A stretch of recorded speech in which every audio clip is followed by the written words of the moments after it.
Test. All right, sounds like we're live.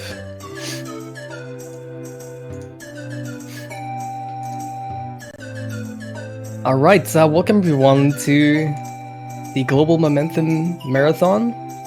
This will be the first run of today. Super Mario 64, 16-star, done blindfolded by Bubzia. I think he is just about to start.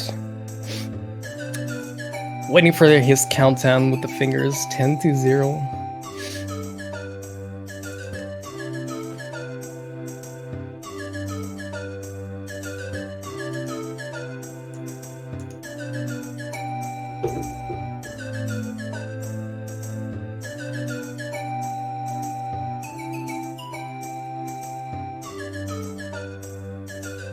Ten, 9, 8, 7.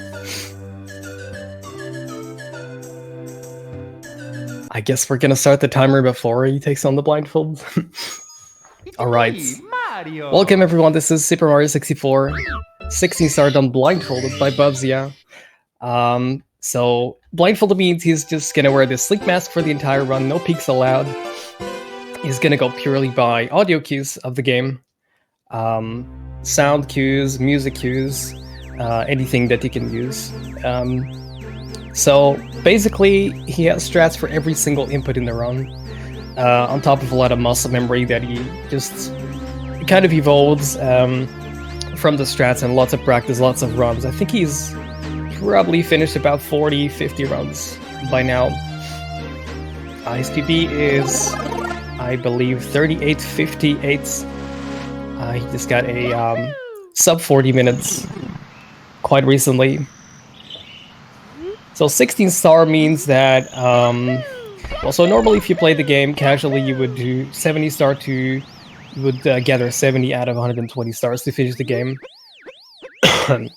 Excuse me. You need 70 stars to open a final door before the final stage.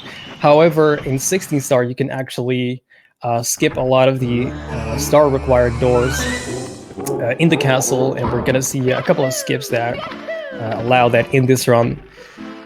Apart from getting different stars in individual speedrun, the route is quite the same. So we're gonna see MIP skip, we're gonna see BLJs to get at the top. So first stage Bob-omb Battlefield, you're gonna see a lot of normalization in the initial couple of stars. So normalization is what blindfolded runners like to call, we have coined that term basically for any sort of movement that is a fixed distance or against basically a fixed position. Like right here, you'll see a move into the corner. Oh, unfortunately you get hit by the chain jump right there at the end, but that's right in time. So you saw him move into the corner using a locked cam. That is a mechanic that not many casual players, and I believe even speedrunners, know about. It's a setting from the menu that you can use to lock the camera literally in place, and then you can run to the other side of the level anywhere you want. The camera will stay. And that is just the setup he needs to get to run into the pole and jump straight onto it. So that's the only star we're gonna do in Bob-omb Battlefield already. We're gonna get 5 in Whomp's Fortress. You need only 1 star to enter this level.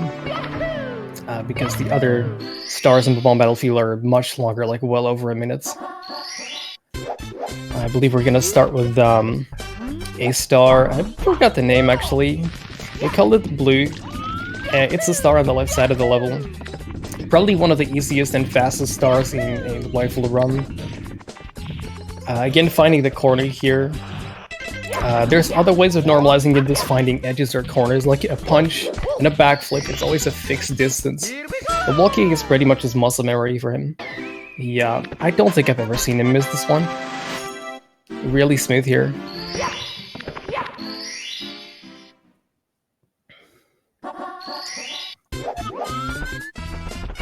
So, Blindfolded SM64 is a lot about camera manipulation. I see him missing the edge here, and this looks like a good backup. Like you see him switching to Mario Cam here. The game has two main camera modes, like Kidu Cam and Mario Cam. Mario Cam meaning that the camera is usually right behind you. And you want that after grabbing an edge to just walk straight forward, like that slope right there where you do the long jumps. Finding the warp and grabbing the pole, which is also, of course, a fixed position, finding a pole. And for this boss, he's gonna listen to the footsteps or the stomp sounds of the boss to time his movement, to know exactly when he's gonna jump. He doesn't actually move with the analog stick at all, he just jumps straight up. Well, okay, correction, he does this little setup at the end, which he added recently, very recently. And you should be right under the star right now, or even inside it. I think he just missed it, but oh no. Looks like that was very close. It looks like he thought he was in front of it, jumping back forward. This is definitely what can happen in Blindfold. You can be just a tiny little bit off. Lucky there, shaking his head. Very often with a little bit of improvisation, a little bit of backup experience, you can still find a star like that after messing up the timing a little bit. And we're gonna climb up again. Same setup here for a star that's on top of the tower. Finding the warp again, and this is kind of a scary star to get. Because, well, there's a wall kick involved, and if you miss it, as opposed to the wall kick we saw with the first star here, if you miss it, then there's practically no backup, and unfortunately he missed he was a little bit greedy there, jumping off the pole early and then hitting the edge. That happens. That definitely happens. Miscounting the rhythm of the music, the beats of the music, basically, when climbing up the pole. So I would say, like I said, Blindfolded runs, especially this run for Bubzia, is very much about stratting the inputs and then just practicing every single input till it flows smoothly in the run until you can do it fast. So it's really not so much about visual experience or speedrun experience or muscle memory before you actually strat this run and practice this run specifically. And that is the wall kick that I was talking about. This is a pretty risky one. Luckily, he knows how to back it up. And this is what it's swag strat. This is probably my favorite swag strat in the run, but it actually works really consistently for him. The dive rollout and then the jump into the star, which looks like he's far past the star, but it isn't. And next up, he's gonna do, I think, a star that's commonly known as cannonless. The star uses the owl to get close to the star, basically timing when to let go by counting the flaps of the owl, the flap sounds. And he didn't land down all the way, he actually got up a little bit and grabbed the edge up there, falling down and then still finding the corner. This is a very precise setup. This star is called cannonless because you usually use the cannon. However, in speedruns you don't. You can actually grab the star outside of the wall. Or the star is inside the wall, but you can grab it outside of it. And he gets a first try, very nice. This is Not super consistent, but the setup he uses is quite consistent, quite safe like that. Lots of camera manipulation. Next up, we're going to use the owl again to find a star inside the basket. Or I'm not sure how to call that island up there. Again, counting the flaps of the owl. Not just to go forward, but also, I believe it's 2 flaps. Holding the unlock stick to the right, and then counting flaps again until he lets go. And yes, nice. He lands right onto the star. There's a backup if you fall into the basket by punching against the side of the basket and then jumping straight up. You can also get the star like that. And that is 5 stars already. Really nice pace so far. 5 stars in Whomp's Fortress, that is. Next up, we're going to do 3 stars in Cuckoo Mountain. The first one is pretty finicky, but he has a really nice setup for it. The little penguin.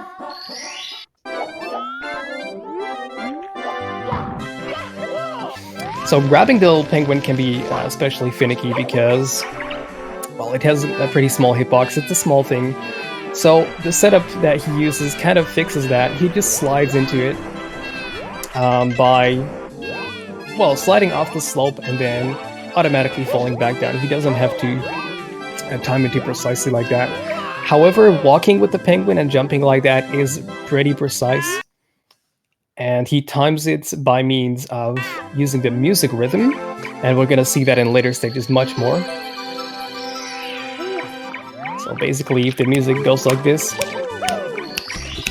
he counts, for example, 4 of those rhythmic sounds. We call them beats usually in blindfolded runs. So walking forward for 4 beats and then jumping for 2 beats, etc.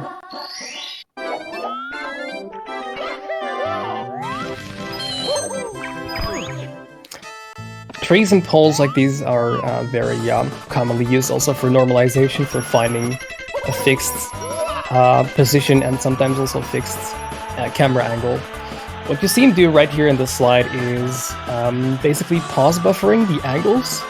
So when you're playing 3D games, often with analog sticks, then you have to move the analog stick from the center to a notch or to the side of well, the analog region, I guess, or vice versa, which is, it can be a bit imprecise. You can kind of wiggle the analog stick a bit left or right, unattendedly when you just want to go up. So by pausing and then moving the analog stick and then unpausing, you can fix that. And that is very useful in the slide star in Cuckoo Mountain. And for the rest, all music timing in the slide part. In the last star is probably the easiest one in this world. He uses a music cue to know when to jump off and when to turn around to the right here, and when to kick also to the right, and finds the corner and does, I believe it's 5 backflips here. And I like this star because you half of the star down here you can't even see what's going on, but it's definitely not a requirement, I guess, for blindfolded runs to see what's going on. Locked camera again, just for that little safety of the angle before that long jump with the star right there.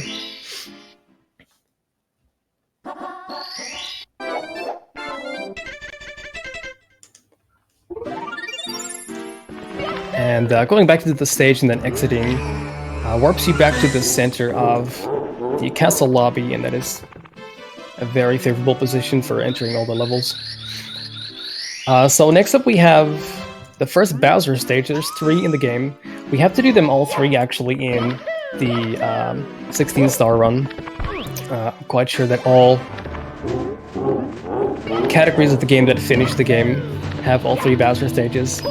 And what we'll see here is he is going to time all the movement he does here. Well, not actually the movement, but he has a music cue. Even though it looks very smooth, he has a music cue to know exactly when to do the backflip onto this rotating platform, because those are on a level cycle. They always spawn at the same position when you start the level. So if you always reach them at the same time, then that is quite safe actually. And those flying electric ball thingies called amps. They are actually RNG with when they spawn. He did also pass the Goomba section flawlessly. Goombas also being RNG with not where they spawn, but how they move. Oh, that is lucky. That is very nice. He heard probably the Goomba sound. I don't have the sound up right now of the run, but he probably heard the Goomba being aggroed right there and just decided to do a ground pound to get rid of it.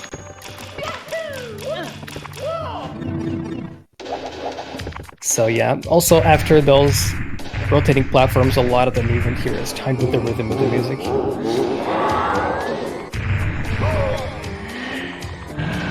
And you might wonder, like, how does he do the Bowser fights? How is he gonna ever be consistent at doing the throws? Because they're so fast-paced and they're so precise, throwing Bowser into the mines. He has a really cool setup that is really consistent for this. By slowly dragging Bowser to the side, you always know that it's gonna be straight to the left, and there's a mine straight to the left. Eventually, Bowser's just gonna touch the mine gently and die.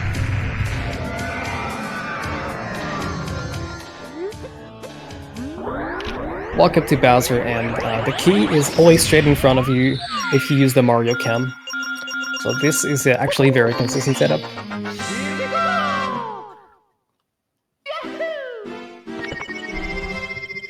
Very nice so far. We're going to go downstairs with this key and do Hazy Maze Cave. We're gonna get 4 stars there.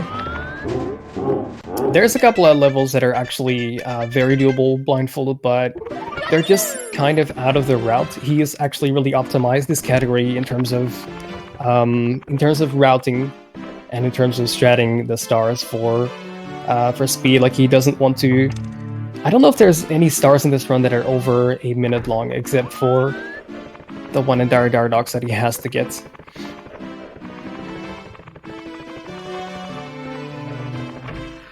Castle movement is definitely very tricky. Much more tricky than it looks. Well, you tend to underestimate it when stratting this run, and because I think it has to do with the narrow spaces, the narrow tunnels, and just the camera spazzing out very frequently because of that.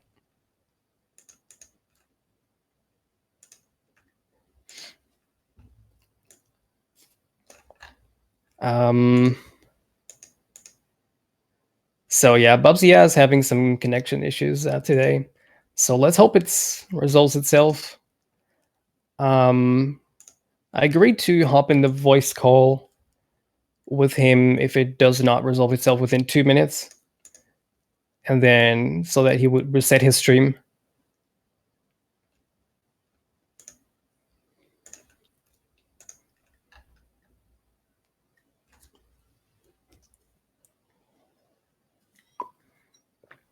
There was a network error.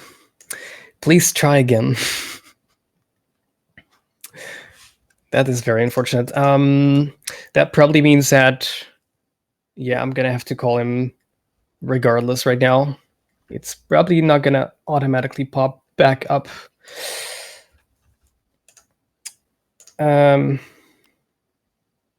Yeah, I'll call him then. We have an emergency voice call for this in the Blindfolded Brotherhood Discord.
Alright, I guess Contre's back as well. I was talking all the time, but wasn't aware that going into a voice call with him cancel that out. Sorry about that. So, yeah, there's been some connection issues. We're back, and it looks smooth right now. He was unfortunately on PB pace, but it's Friday the 13th, so there we go. Okay, we're getting into Hazy Maze Cave. We're gonna get 4 stars here, like I said, and well, what to say about this stage? There's a couple of really quick stars because he's gonna get. I think he's going to go, unless he already did one off stream just now. I think he's going to go for the switch first. This is a very impressive start. Oh, he gets a triple jump first try. This is very inconsistent. When I tried it, and I don't know how he can do this consistently and even hits the switch first try. You gotta not only nail the timing of the triple jump, but also get enough height to... It sounds awkward, you need just the perfect height to actually hit the switch down there. You need to fall down at a specific speed, I guess. There's a good backup for that, though. If he does miss the switch, which happens frequently, then you can find a sign. You can normalize by reading a sign down there, and then still doing a trick which still hits the switch down there. He's probably going to do Nessie right now, which is the same strat. So basically, getting into this room is the same strat, but then we're going to go down. He's going to listen to the music again, and rhythm counts these moves, and then clip through the elevator. This is a common speed strat as well. I think the clip through the elevator works by sidling against the wall, just pushing against the wall at a certain angle, and then the elevator kind of descends down onto you. Collision is just a suggestion, basically. Yeah, I'm quite sure we missed him doing the amazing exit star, which is the star on the island above the pit room. That is probably the shortest one. This is rolling rocks that he's doing right now.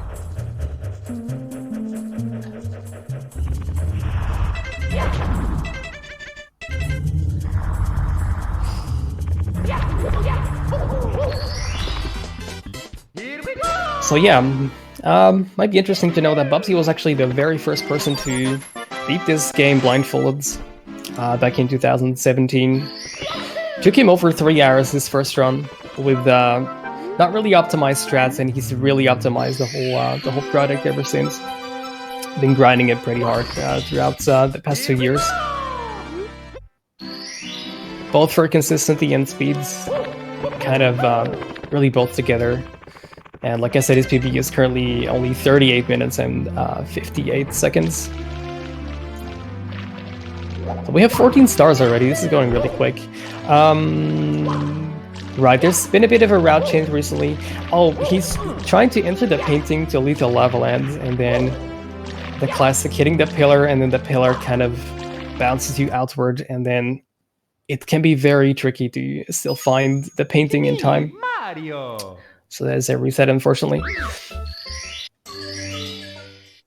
So you can, if you enter a stage and you mess something up, you can exit the stage and you'll be inside the lobby of the castle. But if you mess something up inside the castle, you have to reset and start back outside in the moat. Not a huge deal, not a huge time loss, but it can happen. So that will be... Yeah, that will be 1 star in Lethal Lava Land. He's going to get the one inside the volcano.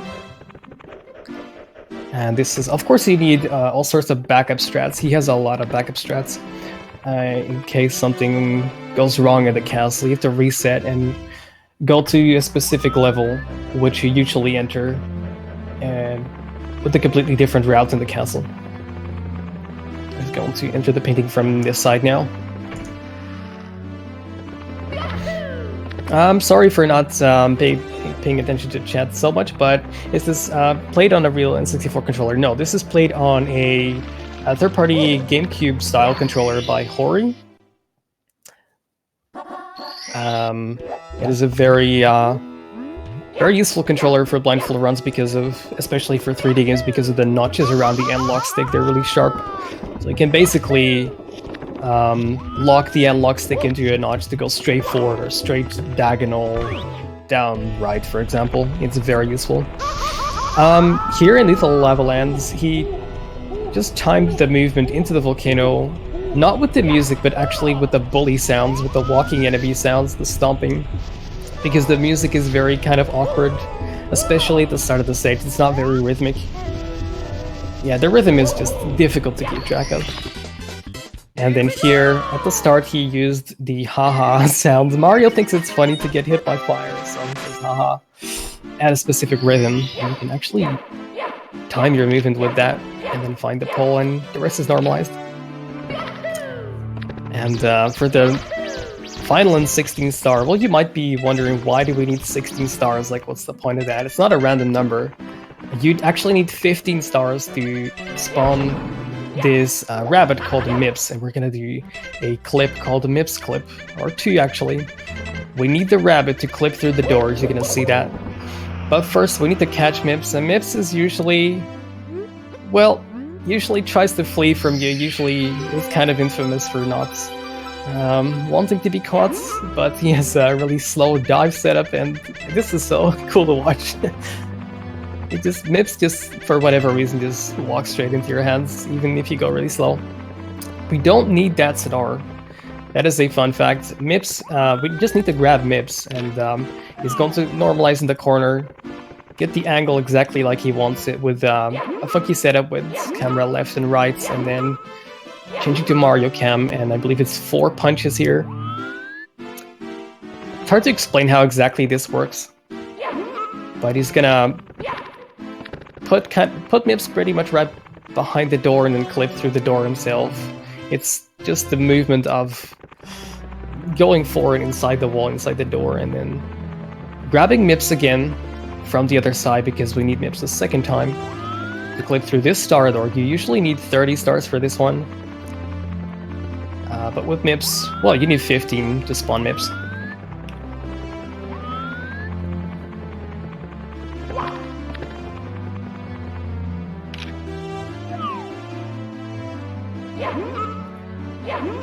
And again, like if you put Mips down and pick Mips back up, I think it's irrespective of the camera angle, you actually move a bit to the left. For whatever reason, you put Mips down a bit to the right of you, and you can use that. In this case, do that a couple times, I think like 10 or 15 times here, to align yourself with the door in such a way that, well, it just goes without saying that this trick is very precise. You need a very specific camera angle and very specific position to be able to clip through. And then the camera angle after that is kind of unpredictable, as you can see. But there's not too much that can go wrong here. You just kind of walk forward and find the edges. Unfortunately, these pillars in the corners or on the walls can kind of mess it up sometimes.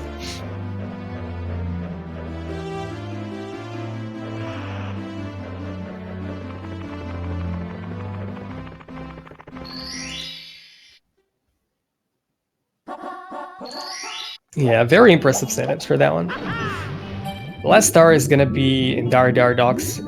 This is the one that you just need to get just to be able to enter the Bowser stage for the key.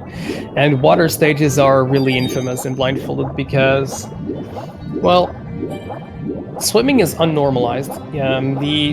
You can turn left and right, but you don't know exactly what the angle is gonna be. Just like one frame pressing left and right longer in the water can, well, if you start swimming forward, it can be a bit unpredictability factor, I guess. And also swimming forward, if you want to go a little bit faster than really, really slow, you want to do fast swimming, which is just pressing and releasing A at a specific rhythm like he does here. But it's also unnormalized. You don't know exactly how fast you're going to go for the most part. And then combine that with the fact that it's still pretty far and pretty slow underwater swimming. This is one of the scarier stars. if you mess up a setup at the end, you can lose like 1.5 minutes for sure. Also, because drowning in the water is quite slow, so you actually just have to exit the stage. He hugs the wall here. He hugs the submarine. You can do that without swimming down automatically by tilting the analog stick down a little bit, but not all the way. If you just swim straight forward, the submarine is gonna push you down for whatever reason. And then all of a sudden, outside of the water, we have to use a very precise setup, finding the corners here, finding the edges, and then you can look straight forward, and then you know the camera is gonna face the same direction as the edge.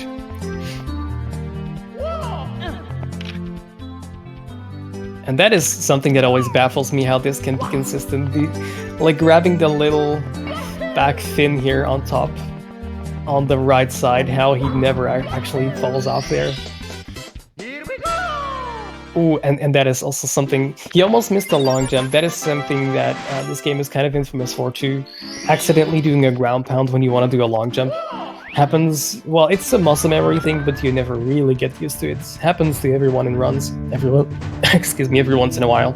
And it can mess up a setup in Blindfolded, and you can completely lose a minute or two sometimes. But you manage to back it up. We are on to the second Bowser stage, the Fire Sea. I think this is one of the most impressive parts of the run. This is basically, well, all timed with the rhythm of the music. We call it beat timing. He waits at the start to make sure that the platforms in the lava are aligned correctly, but after that, so he waits for a music cue, and after that every single movement is basically timed with, aligned with a specific part of the music. I'm not sure how he messed this up. This is a new setup that he just added. He hasn't done this in runs yet. It looks really fast. The damage boost on the lower level onto the pole, and then I'm not sure what to say about this setup. I'm not sure how this went wrong actually, because I've never seen this before, but as I said, it's a combination of music timing and rhythm timing and finding edges and corners still, of course, but at a specific music cue. You want to just find the edges to make sure that you're at the right place all the time.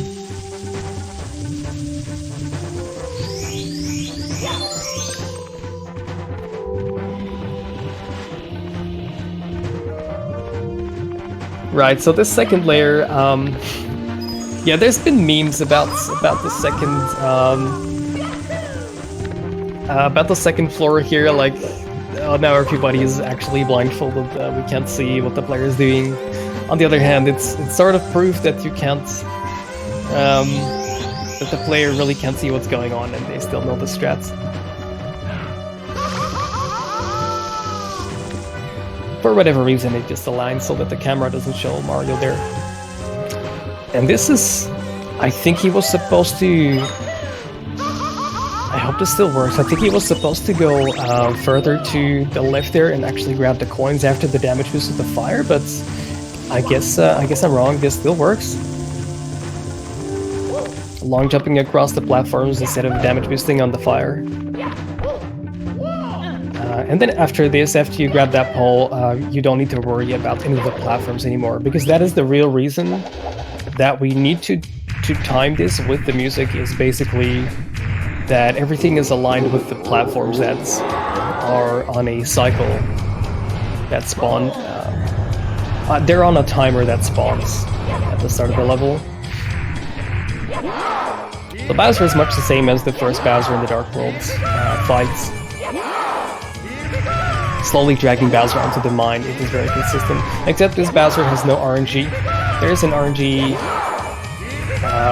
attack pattern thingy with the first Bowser fights that you need to adjust your timing to. Here, you just execute your strats. You don't have to pay attention to it for the rest. This is pretty much bullying indeed. I like to call it a swag strat.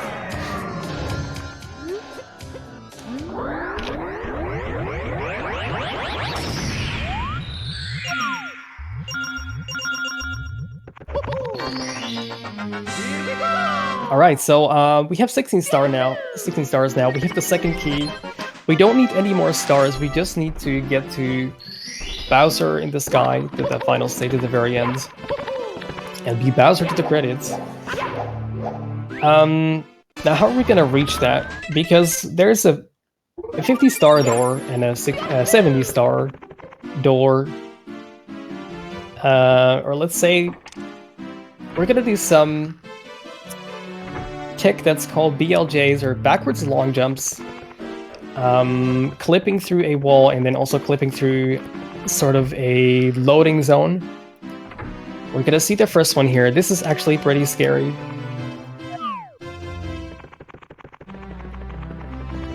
So backwards long jumps they're just mashing long jumps, except backwards. It sounds as awkward as it looks. So he needs to align with this wall, sidling with the wall, hugging the wall to make sure that you're actually facing it at the right angle, punching off, and then finding the right position to get the camera in the perfect position to do this. Unfortunately, and this is the major inconsistency and the major difficulty of this trick, is the mashing of the A button for the long jump. So you basically just want to long jump and then mash A while holding the opposite direction to continuously long jump backward. But you need to do it at a very specific rhythm, very fast but not too fast. If I'm not mistaken, I'm not consistent at it at all. It's very tricky to do consistently. So he might have just mashed a bit too fast. If everything goes well, he should have just clipped through the wall next to the star door right there. And the mashing is just the same as in visual speedruns, but the setup, of course, is not. You can't use the visual cue for aligning with the staircase. You need to really make sure that your timing is right, getting to the wall here, but then also hugging with the wall correctly. Nice. Second try, BLJs, that is very nice. At least the first one. This is the hardest of the two. And you can hear by the clock ticking sound on the left side that you actually clip through, that you're actually in this room. So we're gonna get up here and we're gonna do another one.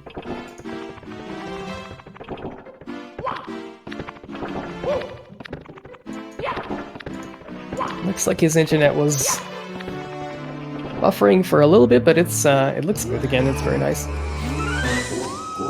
I was really worried about that at the start of the round, that it wouldn't pretty much wouldn't run at all. So we got the endless staircase, or the not so endless staircase. If you use BLJs, you usually need 70 stars to make this not endless. Get the right angle here, and this is I think this is much easier than the first staircase for the 50-star door. But still, it's the same tech. You need to do the BLJs, the long jumps up the same rhythm. And we're on to the final stage. And his pace is actually very impressive. This is very sad that he had to reset, because this is actually PB pace. Would have been PB pace otherwise. But let's hope he gets it soon. What to say about this stage? There's a lot of RNG actually in this stage, with the Goombas and the amp, the flying electric ball right there at the start. So you gotta be a bit lucky not to get hit by those. But it's definitely maybe like only a 10% thing that you get hit there. And for the rest, you see also those rotating platforms are the same as the platforms in Bowser in the Fire Sea, in the lava. But you need to keep track of, or you don't need to keep track of, but you need to know when exactly to take those platforms to find the sides and climb on top of them. And he uses the rhythm of the music for that as well. Same with this one, with this moving platform right here. Let's see if he goes for the restrat. Yes, he does. There's a very specific trick which he added really recently, I think this last week, to find this pole quickly by doing a long jump with tricky timing onto that steep slope, and then jump kicking upwards. And he has a music cue. He doesn't, as far as I know, time exactly the movement to these platforms, he has a very specific cue in the music to know exactly when to do a long jump onto these rotating platforms, to know exactly what position they are. Also, so that if you mess anything up before this, you might still be able to back it up.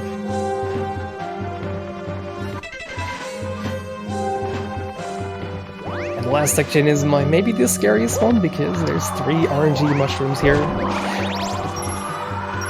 Oh, that is very nice. I think he heard it, and that is a bit risky, but I think he heard it and decided to dive into one of them. He heard the aggro sounds.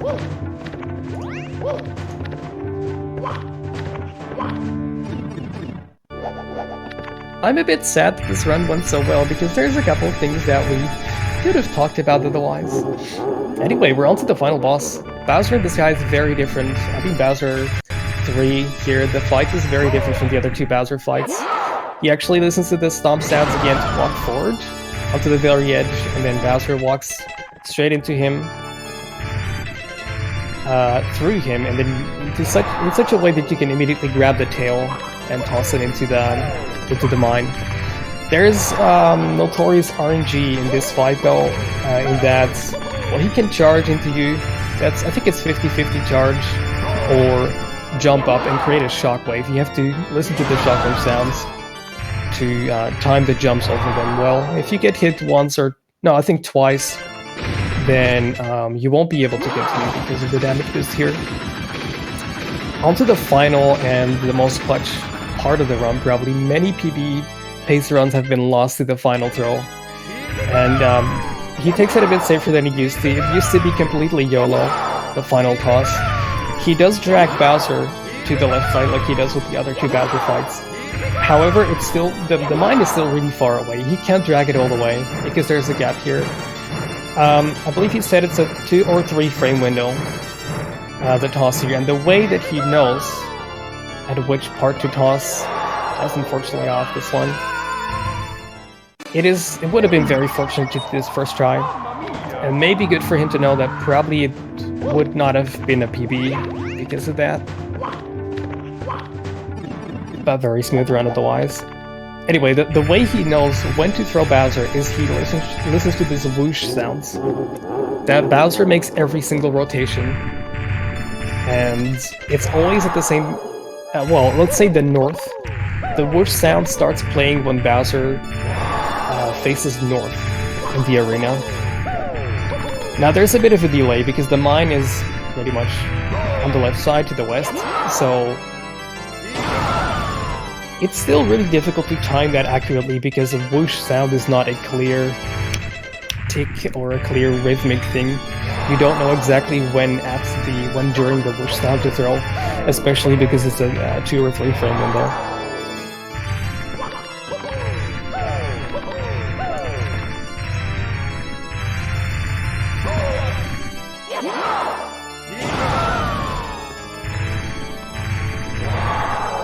And I know he's very consistent at all the rest of this fight.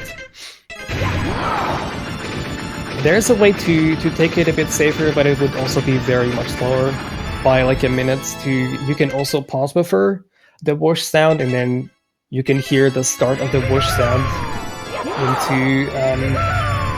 into the pause buffer. Like when you pause, you can hear part of that whoosh sound in such a way that if you know it's the right part of the whoosh sound, you can release immediately after unpausing.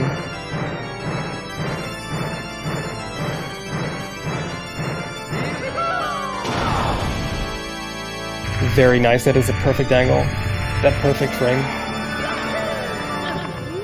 Walk up to Bowser. I'm not sure if he's right underneath the star here, but he hasn't missed the star in a long time, I believe. The angle at least is perfect. Backflip can only be left or right. GG Bubzia. Very nice time considering he had to stop the run or pause the run. I would like to know what this time would have been without that, but 44 minutes 38 seconds, or a little bit less maybe. That's the GameCube Hori GameCube style controller. that somebody asked about that he uses.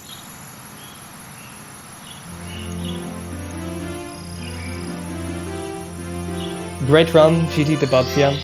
If anyone is interested in blindfolded runs in general, definitely go give Bubzia a follow. Check out his channel. He does a lot of different games blindfolded. Speedruns as well as challenge runs. I think he's done, all in all, more than 20 different games blindfolded, various categories. That is really the thing he does on his stream.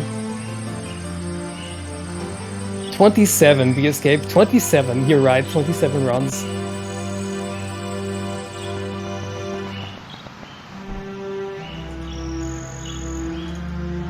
He has done a lot of different games in the Kingdom Hearts series. We'll see a lot of Kingdom Hearts runs in the remainder of this marathon, I believe.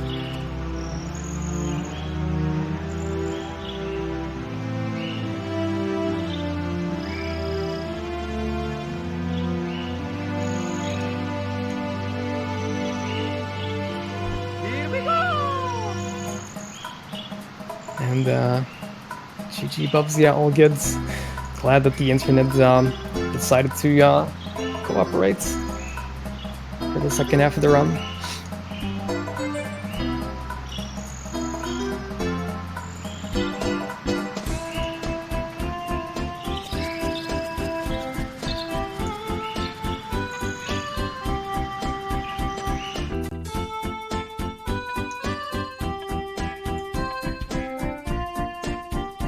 So yeah, if anybody is interested in like finding out more information about blindfolded runs in general, or if you want to run a blindfolded run yourself, come hang out in the Blindfolded Brotherhood Discord. We have a community purely devoted to that.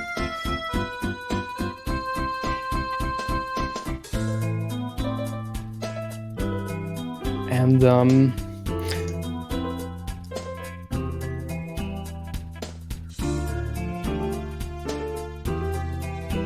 alright, looks like we're ready for the next run. I guess I'm going to hop out.